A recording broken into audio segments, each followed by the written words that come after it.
doktor nagbabantay sa pintuan, kumikiskis ng kamay sa lampara. Mga papel pinupuno, pangalan ng pasyente sinisikap ilista. Kawani ng gobyerno nag-uusap, liham ng tulong sinasali. May tunog ng sirena sa parapor, nagiging taktika ng gabi. Kuwento ng kapitbahay, naligo sa baha. 10 bahay na puno ng alaala. Mag-ingat, mag-ingat, sabi ng umugong na estasyon. Paulit-ulit ngunit matalim. Mag-ingat, sabi ng umugong na estasyon.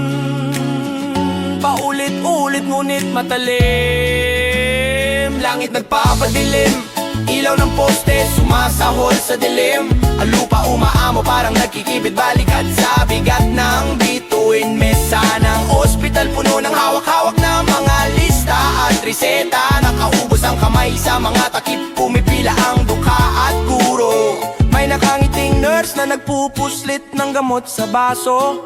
May binatang nagmamantika ng tsinelas, nagbibilang ng sariling poso. Mga autoridad nagdadala ng